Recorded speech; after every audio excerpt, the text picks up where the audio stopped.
Hello and welcome to another episode of Disney Movie Investigation. If this is your first time watching, welcome to the show.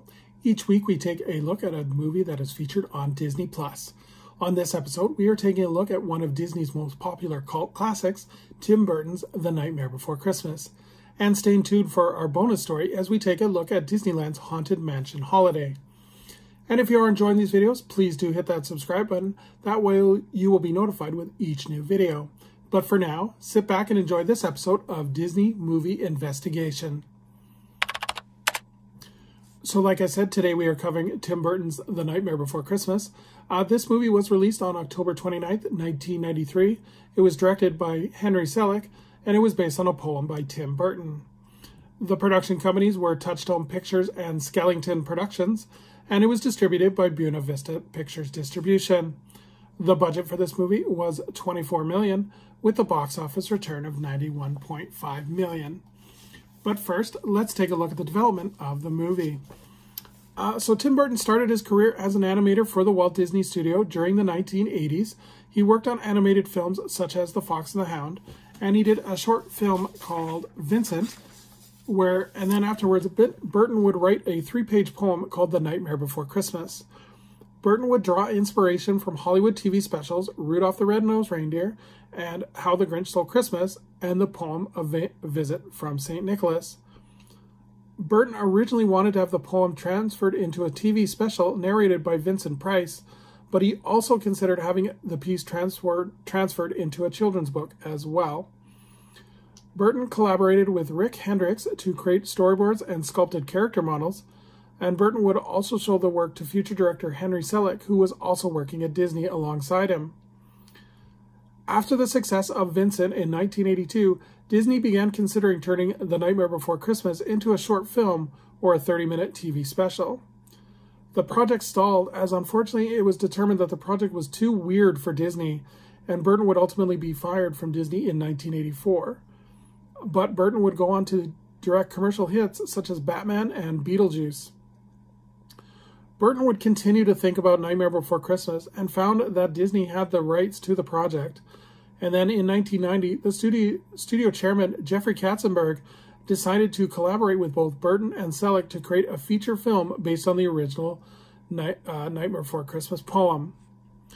Katzenberg wanted to continue the Disney hot streak of the animated films, including Aladdin and Beauty and the Beast, and thought that this project would be popular based on the popularity of Tim Burton.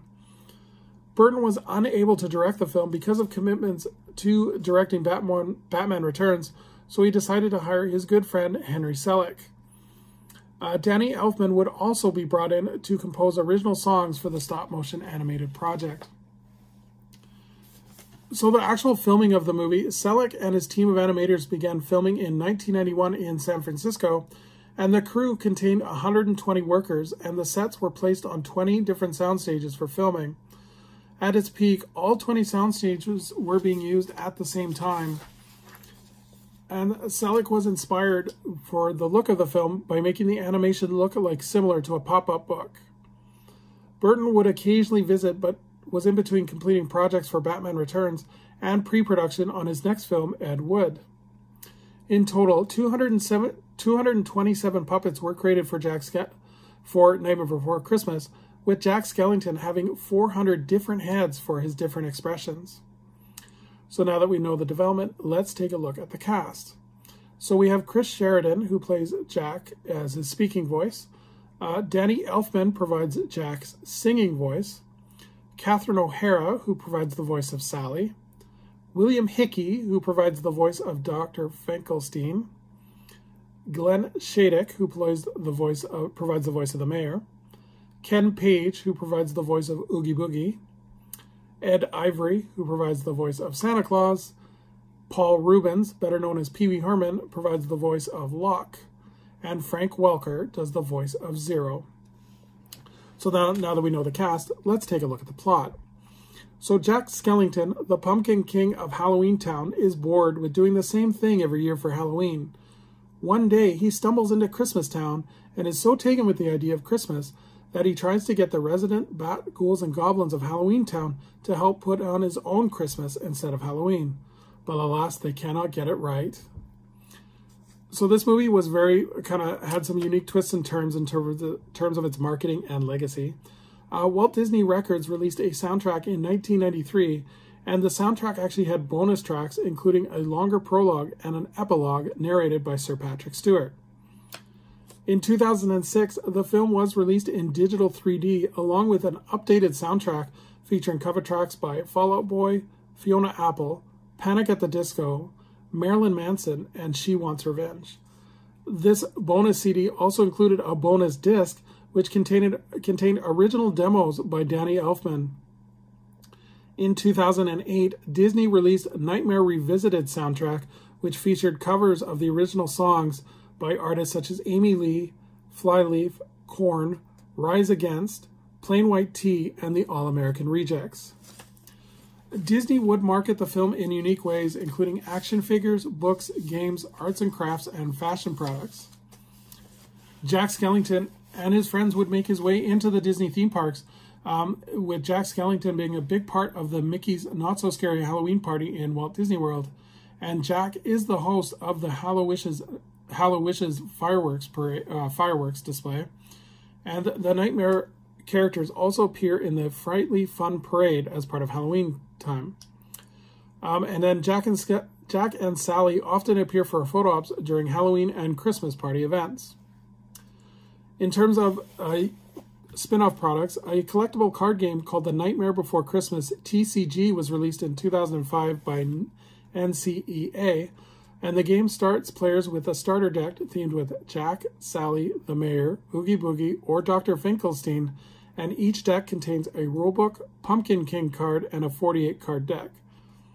A second card game called The Nightmare Before Christmas Party Game was released in 2007 by NCEA as well. Also, because this movie became a cult classic, a collective Nightmare Before Christmas Jenga was created with orange, black, and purple blocks with Jack Skellington heads on all of them.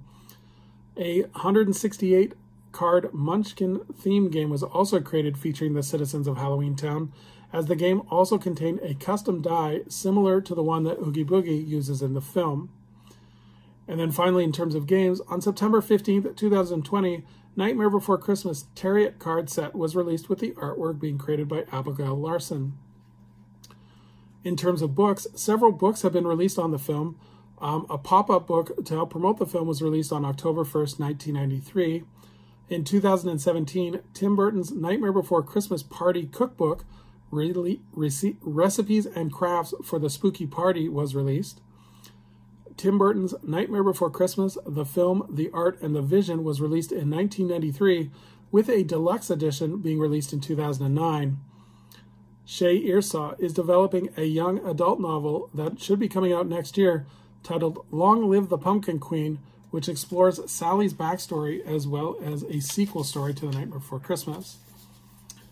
In terms of video games, the characters have appeared. Most of the characters have appeared in both the Disney Infinity and Kingdom Hearts games.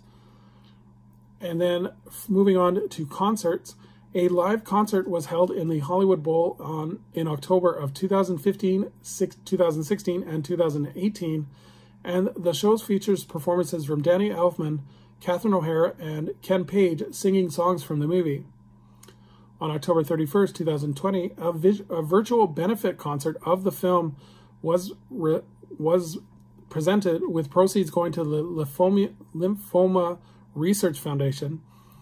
And then just recently announced, or just passed, in October of 2021, Disney was hosting a live film concert at LA's Bank of California Stadium, with performances including from Danny Elfman, Billie English, Ken Page, and Weird Al Yankovic. And finally, in 2019, a podcast was created featuring behind-the-scenes interviews with animators, producers, crews, and different takes on the movie. So far, 38 episodes have been released. This movie is incredibly popular that it is continually released every year in 3D format in Halloween during Halloween time, as well as IMAX formats during Christmas time.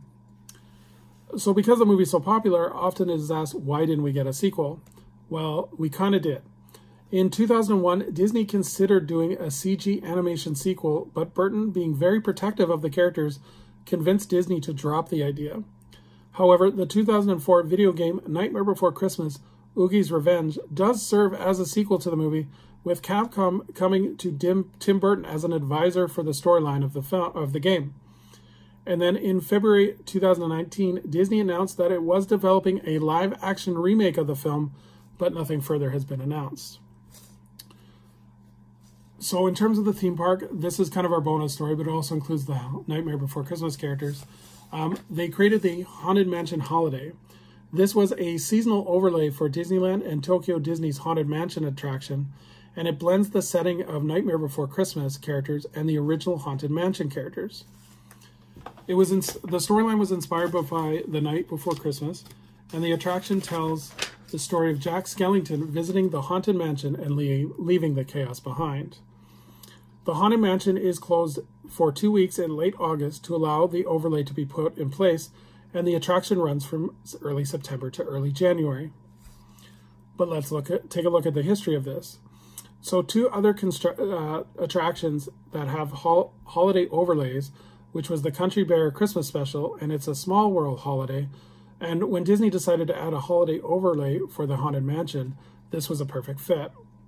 Initially, Disney was considering retelling Charles Dickens' A Christmas Carol, but this was scrapped because the Haunted Mansion in Disneyland is located in New Orleans Square, and Walt Disney Imagineers did not think that the theming worked. The idea of The Nightmare Before Christmas was suggested when the idea was asked which Disney characters would like to spend Christmas in the Haunted Mansion. Imagineer Steve Davidson worked with the Walt Disney Creative Entertainment to develop the idea of the overlay, and an issue that Disney had to deal with was that many of the original voice actors from the Haunted Mansion were no longer with us and had to be replaced.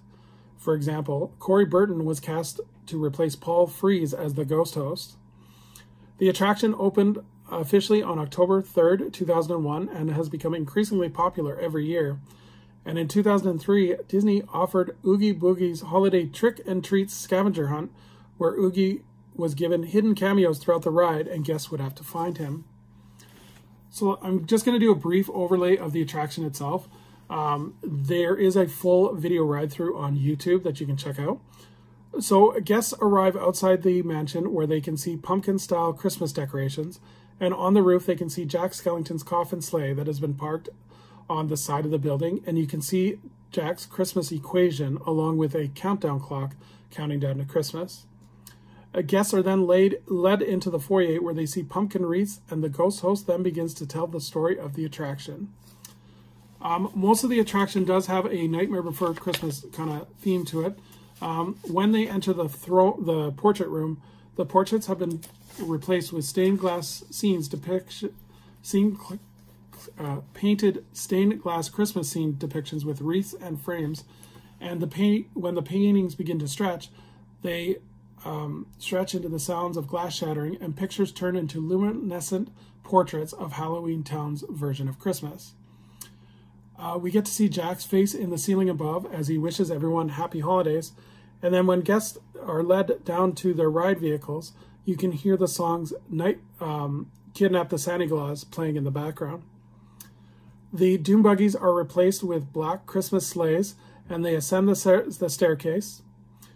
Guests then will proceed down the endless hallway where they see Zero flying by, and Vampire Teddy is sitting on a coffin with a sign that says "Don't open till Christmas." Guests then pass by Madame Leota with several glass bottles floating around here, and Leota chants 13 Days of Xmas while Vampire Teddy sits on the chair behind Leota's table. In the ballroom, we get to see many of the Christmas decorations along with Zero floating above the scene near the Christmas tree. And then as we head into the graveyard, we get to see Jack in his Santa Claus outfit with Zero wishing everyone Merry Christmas. In 2016, an animatronic Sally was added to the graveyard, and guests passing the graveyard with a combination of Grinning Ghosts and Xmas Christmas carols in the background. And finally, the sleigh enters the crypt where we get to see Oogie Boogie with a blacklight roulette offering guest gifts.